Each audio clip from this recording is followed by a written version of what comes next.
Hello, young Georgia authors. My name is Kate Avery Ellison, and I've lived in Georgia my whole life. And I was once a young writer, just like you guys. And I wanted to be an author since I was about 5 years old. And I was always entering in writing competitions and writing clubs and doing things all through school.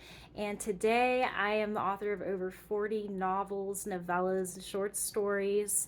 I write young adult fantasy fiction and I'm an author.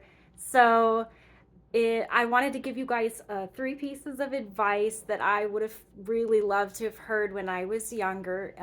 Some of it I did hear when I was younger, but I just like to pass it along. It's very good advice for anyone at any age.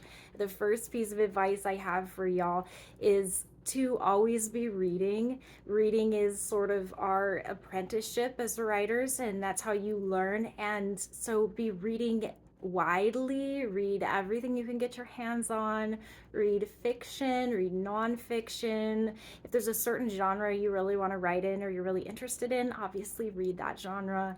But read other genres too. Read historical fiction, you can read horror, you can read mysteries. Just be reading and paying attention to what you like in the books, what you don't like, what really moved you, what maybe bored you, and just be reading, which I think is great advice because it's really fun to do and chances are you love to read.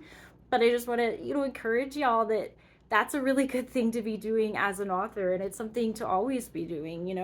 I still read a lot because it's just a really good thing to be doing.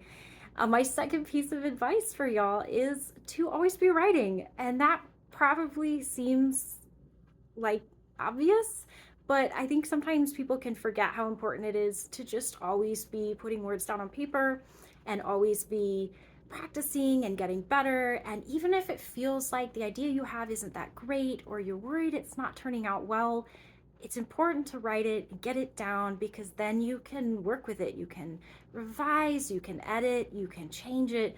But until you've written it, it isn't, it's always gonna be perfect in your head.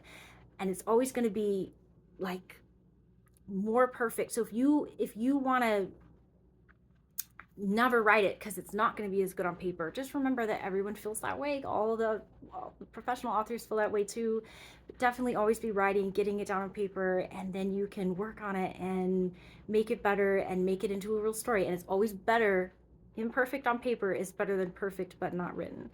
My third piece of advice I have for y'all is this is a fun one. I like this one. I still use this one today.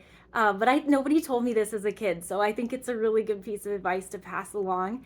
And that is that you don't have to write the story in order. So I have a harder time with getting started, and I have an easier time writing like the big exciting scenes. And so if I have an idea and I know what's going to happen and there's scenes that I really want to write or parts of the story or the novel that I really want to write, just go ahead and write them earlier than some of the other parts that I'm having a harder time with. And I actually was literally using this advice today. I'm working on a novel and I was really excited for some later parts of the novel. And so I reminded myself I can just write those parts now. I don't have to, write the whole novel in order. I can go back and fill in other parts later. So that's just a piece of advice I have for you all, that if you're writing something and you run into a little bit of writer's block or you're not really sure what you want to have happen next, but you know what's going to happen in another part of the story, go ahead and write that other part and you can always come back later and fix the earlier parts or fill them out. And sometimes you even get more inspiration for what needs to happen earlier on when you already know what's like really in detail what's happening later. That can be really helpful. So those are three pieces of advice that I wanted to pass along that I would have loved to have heard or had, told to me again when I was a younger writer. And just, yeah, make sure you're having fun with it and you're just immersing yourself in words and just reading and writing and just keeping those creative juices flowing. And I hope you'll have a lovely evening. Bye.